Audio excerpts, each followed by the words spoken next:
ಅಕ್ಕ ಏನು ಯೋಚನೆ ಮಾಡ್ತಿದ್ಯಾ? ಓ, ನಿನ್ ಮಗಳು ಹೋಗಿರೋ ಕೆಲಸ ಮಾಡಿರ್ತಾಳೆ ಅಂತೀಯಾ? ಇನ್ನೇನ್ ಮಾಡ್ಕೊಂಡ್ ಬರ್ತಾಳೆ? ಆ ಸುಬ್ಬಿಗೆ ಮದುವೆಗೆ ಒಪ್ಸಿ ಅಮ್ಮ 2 ಮದುವೆ ಒಂದೇ ಮಂಟಪದಲ್ಲಿ ಮಾಡಿ ಮುಗಿಸ್ಬಿಡಿ ಅಂತ ನನ್ನ ತಲೆ ಮೇಲೆ ಕೂತ್ಕೊತಾಳೆ ಈಗ ನೋಡು.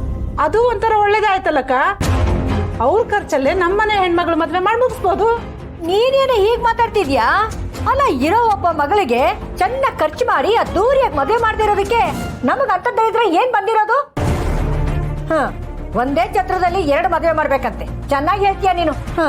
ಹಾದಿ ಬೀದಿಲಿ ಹೋಗೋರ್ಗೆಲ್ಲ ಬಿಕಾರಿಗಳಿಗೆಲ್ಲ ನನ್ ಮಗಳು ಕೊಡಕ್ಕಾಗತ್ತಾ? ಬಿಕಾರಿ ಅಲ್ಲಕ್ಕ, ಬೀಗ್ರು ಅಂತ ಹೇಳು. ಅಲ್ಲ ಅಕ್ಕ, ಮಿನಿಸ್ಟ್ರು ಮನೆಗೆ ಪರಿಚಯ ಇರೋದ್ ಕಾರಣಕ್ಕೆ ಆ ಮನೆಯಿಂದ ಹೆಣ್ ತರ್ತಾ ಇದೀವಿ ನಾವು. ನೋಡು, ಸುಬ್ಬು ಕೂಡ ಮಿನಿಸ್ಟ್ರಿಗೆ PA ಅಂದ್ಮೇಲೆ ಒಳ್ಳೇದೇ ಆಯ್ತಲ್ಲಕ್ಕ. ಸುಮ್ಮನೆ ಇರ್ತೀಯ ಸರ್ಸು ನೀನು? ಎಲ್ಲದಕ್ಕೂ ಅದೊಂದು ವಿಷಯನೇ ಎತ್ಕೊಂಡು ಮಾತಾಡ್ಬೇಡ ನೀನು. ಅವ್ರ ಮನೆಯಿಂದ ಹುಡುಗಿ ತರ್ತಾ ಇರೋದು ನಿಜಾನೇ, ಆದ್ರೆ ಅವಳು ಸ್ವಲ್ಪ ಓದ್ಕೊಂಡಿದ್ದಾಳೆ. ನಾಳೆ ಯಾವ್ದೋ ಒಂದು ಕೆಲ್ಸಕ್ಕೆ ಸೇರಿ ಒಂದಷ್ಟೋ ಇಷ್ಟೋ ಸಂಬಳ ತರ್ತಾಳೆ, ಅದಕ್ಕೆ ಮದುವೆ ಮಾಡ್ಕೊಡ್ತಾ ಇರೋದು. ಆದ್ರೆ ಇವನಿದಾನಲ್ಲ ಸುಬ್ರಹ್ಮಣ್ಯ, ಮಿನಿಸ್ಟ್ರಿಗೆ PA ಅಷ್ಟೇ, ಇವನೇನ್ ಮಿನಿಸ್ಟರ್ ಅಲ್ಲ. ಅಕ್ಕ, ನೀನ್ ಅದೇ ತಪ್ಪು ತಿಳ್ಕೊಂಡಿರೋದು. ಈಗಿನ ಕಾಲದಲ್ಲಿ ಮಿನಿಸ್ಟ್ರುಗಳು ದುಡ್ಡು ಮಾಡಿರ್ತಾರೋ ಇಲ್ವೋ, ಆದ್ರೆ ಮಿನಿಸ್ಟ್ರು PAಗಳು ಸಖತ್ತಾಗೆ ದುಡ್ಡು ಮಾಡಿರ್ತಾರೆ. ತಪ್ಪು ತಿಳ್ಕೊಂಡಿರೋದು ನಾನಲ್ಲಮ್ಮ ಸರ್ಸು, ನೀನು. ಅದ್ರಲ್ಲೂ ಆ ಸುಬ್ರಹ್ಮಣ್ಯನ್ ಬಗ್ಗೆ ತುಂಬಾ ತಪ್ಪಾಗಿ ಅರ್ಥ ಮಾಡ್ಕೊಂಡಿದ್ಯಾ. ಈಗ ಆ ಮಿನಿಸ್ಟ್ರು ಹೇಗೆ ಅಂತ ನಿನಗೆ ಗೊತ್ತಿದ್ಯಾ? ನ್ಯಾಯ, ನೀತಿ, ದಾನ, ಧರ್ಮ, ನಾನು ಯಾವತ್ತೂ ಇನ್ನೊಬ್ರ ಹತ್ರ ಕೈ ಚಾಚಲ್ಲ, ಕೊನೆಯವರೆಗೂ ಜನಗಳ ಪ್ರೀತಿಲ್ಲೇ ಬದುಕ್ತೀನಿ ಅಂತ ಇರೋದು ಆಯಪ್ಪ. ಇವನಿನ್ನೇನು PA ಕೆಲಸ ಮಾಡ್ತಾ ಇದ್ರು, ಇನ್ನು ಬಾಡಿಗೆ ಮನೆಯಲ್ಲೇ ಇದ್ದಾನೆ.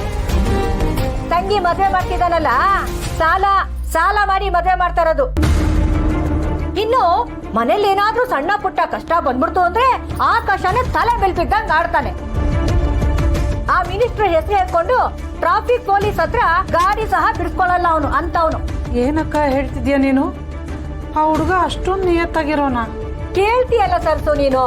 ನ್ಯಾಯ ಅಂದ್ರೆ ನಾನು, ಧರ್ಮ ಅಂದ್ರೆ ನಾನು, ನಿಯತ್ ಅಂದ್ರೆ ನನ್ನಿಂದಾನೇ ಹುಟ್ಟಿರೋದು ಅನ್ನಂಗ್ ಆಡ್ತಾನೆ ಅವನು. ಅಕಸ್ಮಾತ್ ಈ ಸರ್ತಿ ಎಲೆಕ್ಷನ್ ಅಲ್ಲಿ ಮಿನಿಸ್ಟರ್ ಸೋತ್ಕೊಂಡ್ಬಿಟ್ರಪ್ಪ, ಆಗ ಇವನ್ ಗತಿ ಏನು? ಅಮ್ಮ ಸರ್ಸು, ನಾನು ಹೊರಗಡೆ ಜಗತ್ತು ನೋಡಿದೀನಿ. ಮಿನಿಸ್ಟರ್ಗಳ ಜೊತೆ ಇದ್ದವರು, PA ಆಗಿದ್ದವರು ಎಷ್ಟೆಷ್ಟು ಆಸ್ತಿ, ಎಷ್ಟೆಷ್ಟು ದುಡ್ಡು ಮಾಡ್ಕೊಂಡಿದ್ದಾರೆ ಅಂತ. ಆದ್ರೆ ಸುಬ್ರಹ್ಮಣ್ಯ ಇದಾನಲ್ಲ, ಖಾಲಿ ಜೇಬು. ಇಂಥವ್ರಿಗೆ ನನ್ನ ಮಗಳನ್ನ ಹೇಗ್ ಕೊಡ್ಲಿ ಹೇಳು?